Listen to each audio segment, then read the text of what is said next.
बार बार वही सवाल क्यों? गौरक्षा उत्तर प्रदेश में हो रही है, गौ माता को कोई खरोच नहीं पहुंचा सकता है। गौ माता की हम लोग पूजा करते हैं, गौ माता के अंदर करोड़ों करोड़ देवी देवताओं का वास होता है। इसे उस विषय पे कोई सवाल का यात्रा को परमिशन देंगे आप?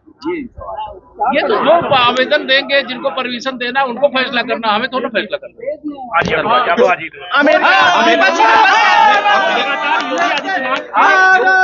योगी आदित्यनाथ जी से हिंदू होने का सर्टिफिकेट मांग रहे हैं, सबूत मांग रहे हैं। ये सब चीजें मैं पूज्य संतों के चरणों में सदा प्रणाम करता हूँ और ऐसे राजनीतिक विवादों को उन लोगों को बढ़ावा नहीं देना। विपक्ष आरोप लगा रहा है कि अमेरिका के वोट में बीजेपी बैठ गई है।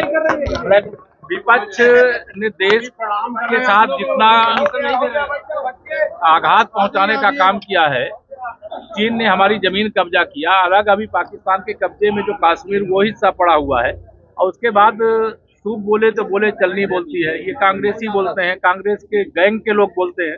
इस तरह की भाषा नहीं बोलनी चाहिए। माननीय नरेंद्र मोदी जी के नेतृत्व में भारत सशक्त है, भारत सुरक्षित है, भारत आगे बढ़ रहा है। बिहार में जिस तरह से परिवर्तन हुआ है तो इसको कैसे? देखिए, ये बहुत बड़े राजनीतिक निर्णय हैं और जिन्होंने निर्णय लिया है वो देश के बहुत शीर्ष नेता हैं, आदरणीय नीतीश कुमार जी।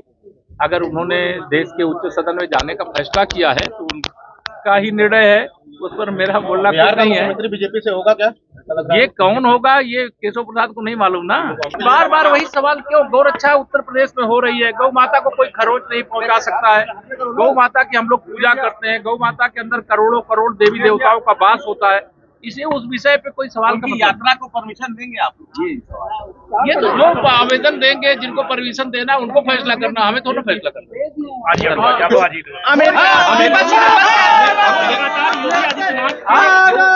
योगी आदित्यनाथ जी से हिंदू होने का सर्टिफिकेट मांग रहे हैं, सबूत मांग रहे हैं। ये सब चीजें मैं पूज्य संतों के चरणों में सदा प्रणाम करता हूँ और ऐसे राजनीतिक विवादों को उन लोगों को बढ़ावा नहीं देना। विपक्ष आरोप लगा रहा है कि अमेरिका के वोट में बीजेपी बैठ गई है।